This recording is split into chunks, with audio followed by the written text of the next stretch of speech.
दोस्तों आज के वीडियो में हम बात करेंगे अपने जूनियर चैंप्स के बारे में, यानी छोटे बच्चों के बारे में। अगर आपके घर में भी 6 to 8 कोई स्टूडेंट है, आप पेरेंट और गार्जियन हैं 6 to 8 स्टूडेंट के, तो वीडियो ध्यान से देखना और मेरी बातों को बारीकी से समझना।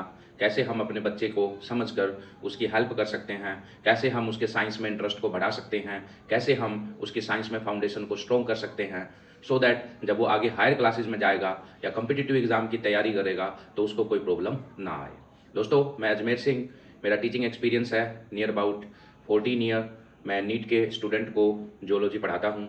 तो आप पढ़ाई के रिगार्डिंग, अपने स्टूडेंट के प्लानिंग के रिगार्डिंग, उसकी स्टडी के रिगार्डिंग जो भी डाउट चाहें आप डाउट पूछ सकते हैं कमेंट में, तो मैं आपको रिप्लाई जरूर करूंगा। दोस्तों, बात करते हैं कि हम अपने लिटिल चैम्प के इंटरेस्ट को साइंस में कैसे इंक्रीज करें। दोस्तों, यूं तो हर एक सब्जेक्ट इंपॉर्टेंट होता है, हर एक सब्जेक्ट का अपना एक वेटेज होता है स्टूडेंट की ओवरऑल डेवलपमेंट में। लेकिन जब हम बात करते हैं स्टूडेंट के प्रोफेशनली आगे बढ़ने में, जब हम बात करते हैं कि हमारा बच्चा बड़ा होके एक हाई पेड जॉब करे, तो उसमें कहीं ना कहीं साइंस की वेटेज ज़्यादा हो जाती है और साइंस स्ट्रीम के स्टूडेंट को जॉब अपॉर्चुनिटी ज़्यादा होती हैं एज कंपेयर टू आर्ट और कॉमर्स स्टूडेंट। तो कैसे हम अपने बच्चे की रुचि को, कैसे उसके इंटरेस्ट को साइंस में इंक्रीज करें, किन बुनियादी बातों का हम ध्यान रखें आने वाले अपकमिंग सेक्शन 2025-2026 में, सो दैट हमारा जो बच्चा है वो बहुत अच्छा अपनी स्टडीज़ में करे। दोस्तों, सबसे पहली बात आती है लैंग्वेज मीडियम। साइंस को किस लैंग्वेज में पढ़ा जाए।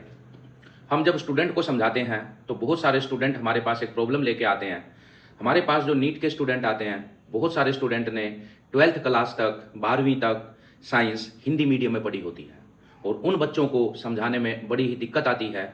हिंदी मीडियम का स्टूडेंट हार्ड वर्किंग होने के बावजूद भी उसका जो हार्ड वर्क है उसका सही रिजल्ट उसको नहीं मिल पाता, क्योंकि लैंग्वेज की वजह से वो फंसा रह जाता है। क्योंकि साइंस को हिंदी में या किसी दूसरी रीजनल लैंग्वेज में, तमिल, तेलुगु, कन्नड़, मलयालम, पंजाबी, इन रीजनल लैंग्वेज में साइंस के असली मीनिंग को समझना मुश्किल होता है। साइंस का जो लिटरेचर है वो ज़्यादातर वेस्टर्न कंट्री से है, इस वजह से साइंस को समझना इंग्लिश में ज़्यादा आसान होता है दोस्तों। इसलिए सबसे पहला स्टेप हमें 2025-26 के लिए अपने स्टूडेंट के साइंस में इंटरेस्ट को इंक्रीज करने के लिए जो पहला स्टेप हमें लेना है वो है उसका मीडियम। तो हमें ऐसी गलती नहीं करनी है कि हमारा बच्चा आगे जाके पिछड़ जाए दूसरे बच्चों से। पहली बात, लैंग्वेज मीडियम, यानी हमें बच्चे को जो साइंस है वो इंग्लिश में ही पढ़ानी है। अगर हो सके, अगर आपका बच्चा अभी तक साइंस इंग्लिश में ही पढ़ रहा है तो वेल एंड गुड। देखो, 8वीं क्लास तक जो साइंस होता है वो एक जनरल साइंस होता है, वो एक जनरल नॉलेज का पार्ट होता है। सही मायने में जो साइंस की शुरुआत होती है वो 9th क्लास से हो जाती है। तो अगर 9th क्लास तक आपका बच्चा साइंस हिंदी में पढ़ रहा था 8th क्लास तक, तो 9th क्लास में उसका आप मीडियम चेंज कराओ और 9th क्लास से उसको आप साइंस इंग्लिश में पढ़ाना स्टार्ट कराओ। एक बात, अगर आपका बच्चा शुरू से ही इंग्लिश में साइंस पढ़ रहा है तो बहुत अच्छी बात है, नहीं तो 6 क्लास में भी आप उसको साइंस इंग्लिश में करवा सकते हैं। तो यानी या तो शुरू से ही साइंस में पढ़ रहा है, दूसरा ऑप्शन 5वीं क्लास तक हिंदी में साइंस पढ़ा है तो 6 क्लास से उसको साइंस इंग्लिश में पढ़ाना स्टार्ट कराओ। अगर 6 क्लास तक भी नहीं हो पाया तो एटलीस्ट 9th क्लास से तो जरूर से जरूर उसको साइंस आप इंग्लिश में कराओ। और यहाँ भी गलती आपसे हो जा रही है तो कम से कम उसके फ्यूचर को ध्यान में रखते हुए एटलीस्ट 11th क्लास से तो साइंस को इंग्लिश में शुरू कराओ। क्योंकि अगर जब तक बच्चा साइंस को इंग्लिश में नहीं समझेगा तो उसकी जो अंडरस्टैंडिंग है कॉन्सेप्ट को समझने की, वो बिल्ड नहीं हो पाती रीजनल लैंग्वेज में। तो ये मेरा कि रीजनल लैंग्वेज के प्रति कोई भेदभाव नहीं है। रीजनल लैंग्वेज के अंदर हम लिटरेचर, हम हिस्ट्री, ज्योग्राफी, पॉलिटिकल साइंस बड़ा अच्छे से समझ में आता है हमें हिंदी के अंदर या किसी दूसरी रीजनल लैंग्वेज में। बट जब हम साइंस की बात करते हैं, साइंस की अंडरस्टैंडिंग हमेशा इंग्लिश में ज़्यादा बनती है एज कम्पेयर टू हिंदी। और हमारी एनसीईआरटी में जो साइंस लिखा है वो इतना शुद्ध हिंदी में लिखा है, वो हिंदी कम और संस्कृत ज़्यादा नजर आती है। तो इसलिए बच्चे की पकड़ लैंग्वेज पे तो ज़्यादा बनती है और कॉन्सेप्ट पे कम बनती है। तो आप मेरी ये बात जरूर मानना, आप अपने बच्चे को साइंस इंग्लिश में पढ़ाइए। पहली बात तो ये चीज़ होगी, ये साइंस बच्चा इंग्लिश में पढ़ेगा। और लेक्चर्स जो हैं वो होने चाहिए या तो हिंदी में, अगर आपके जो मदर टंग या आपका जो रीजनल एरिया में हिंदी एक मेन कम्युनिकेशन लैंग्वेज है, या इंग्लिश में। तो मैं ये कहूँगा अगर आप नॉर्थ इंडिया में रहते हो तो साइंस की जो बुक्स हैं वो इंग्लिश में होनी चाहिए और बच्चे को समझाने का जो तरीका है वो हिंदी में होना चाहिए। जिससे बच्चा समझ पाए, अगर आप नॉर्थ इंडिया में रहते हैं। बट अगर आप साउथ इंडिया में रहते हैं तो समझाने का जो तरीका है वो इंग्लिश में होना चाहिए, यानी बुक्स इंग्लिश में कंपलसरी है, समझाने का तरीका स्कूल का जो मीडियम है वो दो हो सकते हैं, English to English, proper English to English चले। ये ऐसा कहाँ पर पॉसिबल है? मेनली ये साउथ इंडिया में पॉसिबल है। नॉर्थ इंडिया में हिंदी को साथ में यूज करके साइंस की अंडरस्टैंडिंग को बिल्ड किया जा सकता है। तो ये एक मेरी सजेशन है आप लोगों के लिए। दूसरा सजेशन, स्कूल और कोचिंग। आजकल एक नया कंसेप्ट है फाउंडेशन का। हम क्या करते हैं, 7th क्लास से, 8th क्लास से, 6th क्लास से बच्चे का स्कूल बंक करा देते, ड्रॉप करा देते हैं। बच्चा स्कूल में डमी जा रहा है, यानी किसी स्कूल में वो रजिस्टर्ड है, वहां पे उसकी अटेंडेंस चल रही है और पढ़ रहा है कोचिंग इंस्टीट्यूट में। इसे हम फाउंडेशन कहते हैं। एक्चुअली ये फाउंडेशन बनाना नहीं, फाउंडेशन बिगाड़ना है। अरे आप सोचो, 7वीं 8वीं क्लास के बच्चे को आप घर से दूर या किसी कोचिंग सेंटर में आप भेज रहे हो, तो स्कूल के अंदर जो उसका ओवरऑल डेवलपमेंट होना था वो डेवलपमेंट कैसे हो पाएगा? स्कूल के अंदर बहुत सारी एक्स्ट्रा करिकुलर एक्टिविटी में बच्चा पार्टिसिपेट करके बहुत सारी चीज़ें सीखता है, सोसाइटी के अंदर रहना सीखता है, जनरल अवेयरनेस से रिलेटेड बहुत सारी चीज़ें सीखता है। जब बच्चा स्कूल में जाता है बड़ा खुश रहता है जो वो अपने साथियों में रहता है।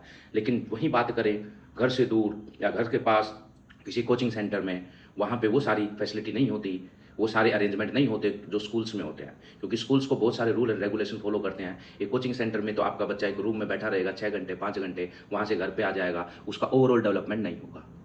डॉक्टर और इंजीनियर बनने का बहुत समय होता है, उसके लिए ये 6ठी 7वीं 8वीं क्लास से ही बच्चे के जीवन, मेरे ख्याल से अगर मैं थोड़ा रूड हो जाऊं तो मुझे माफ़ करना, तो हम कहीं ना कहीं बच्चे का एक तरीके से हेल्दी लाइफ जीने का हक छीन रहे हैं, उसकी स्कूलिंग को छीन के। तो हमें, मेरे ख्याल से ये हमें बिल्कुल नहीं करना चाहिए। यानी कि हमें 10वीं क्लास से पहले तो बच्चे को कोचिंग में भेजने के बारे में बिल्कुल भी नहीं सोचना चाहिए। बच्चे को स्कूल में आप भेजो, स्कूल में बच्चा बहुत सारी चीज़ें सीख के आएगा, साइंस भी सीखेगा, मैथमेटिक्स भी सीखेगा, हिस्ट्री ज्योग्राफी पॉलिटिक्स सब कुछ सीखेगा वो। नहीं तो होता क्या है, कई बार फाउंडेशन के कोर्सेज में या कोचिंग सेंटर के अंदर आपका बच्चा साइंस सीख नहीं रहा है, वो साइंस को रट रहा है और उस वजह से उसका साइंस हमेशा के लिए कमज़ोर हो जाता है और उसकी साइंस में रुचि खत्म हो जाती है। वहीं पे स्कूल में बात करें तो स्कूल में हल्के फुल्के प्रैक्टिकल्स भी होते रहते हैं, एक इंटरेस्ट बना रहता है बच्चे का। तो इसलिए मेरी ये बात जरूर मानना। उसके बाद स्कूल में कई बार पेरेंट की ये शिकायत आती है कि स्कूल में एक्स्ट्रा करिकुलर एक्टिविटी पे ज़्यादा फोकस होता है, बहुत कम समय बच पाता है स्टूडेंट को सब्जेक्ट ओरिएंटेड चीज़ें पढ़ाने के लिए। उस वजह से बच्चा जो है एक्स्ट्रा करिकुलर एक्टिविटी में तो अच्छा है, बट साइंस मैथमेटिक्स के अंदर हमारा बच्चा कमज़ोर रह गया है।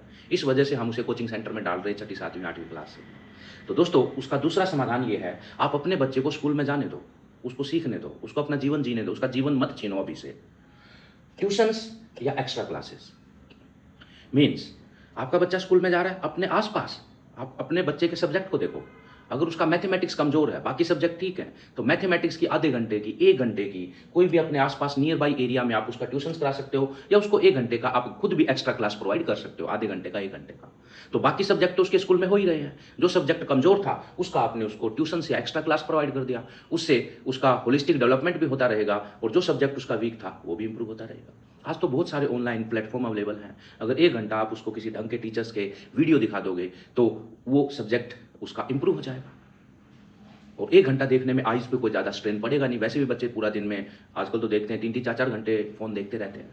आने वाले टाइम में मैं भी 9th 10th साइंस के complete free video lectures channel पे अपलोड करूंगा, जिससे हर एक बच्चे की हेल्प हो सके साइंस को सीखने में। और लास्ट पॉइंट आता है दोस्तों, ओवर एक्सपेक्टेशन फ्रॉम किड। कई बार पेरेंट कुछ बड़ा करना चाहते थे, नहीं कर पाए, अब वो एक्सपेक्टेशन रखते हैं अपने बच्चे से कि मेरा बच्चा वो काम करेगा जो मैं नहीं कर पाया। क्यों भाई? आपके बच्चे ने आपका ठेका ले रखा है, आपने अपना जीवन जिया, उसे अपना जीवन जीने दो। तो बच्चे से कभी भी ओवर एक्सपेक्टेशन मत रखो।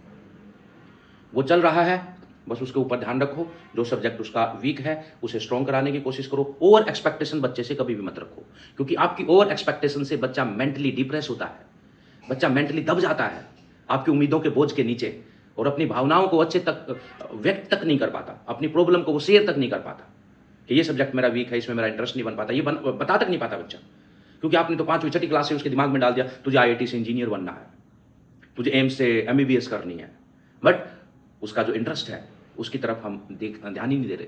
तो कहने का मतलब ये है कि हमें बच्चे से ओवर एक्सपेक्टेशंस नहीं करनी है, हमें एक अच्छे गार्जियन की तरह, एक अच्छे पेरेंट की तरह उसका दोस्त बन के उसको पढ़ाना है, उसकी हर एक बात को सुनना है और ओवर एक्सपेक्टेशन बिल्कुल भी नहीं रखनी है। तो बेसिकली हम क्या समझे कि हमें 3-4 बातों का ध्यान रखना है कि पहली बात तो अगर बच्चा साइंस हिंदी में पढ़ रहा है, ये कतई गलत है।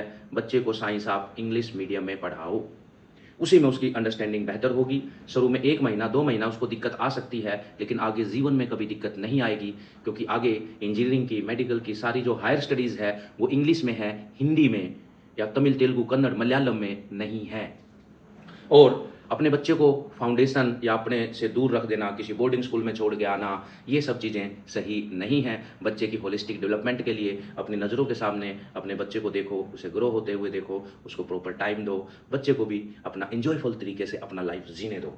और अगर कोई सब्जेक्ट कमज़ोर रह जाता है तो कोई एक्स्ट्रा क्लासेस, ट्यूशन्स का अरेंजमेंट करके बच्चे के उस वीक सब्जेक्ट को आप इम्प्रूव करने की कोशिश करो और बच्चे से कभी भी एक्स्ट्रा एक्सपेक्टेशंस मत रखो।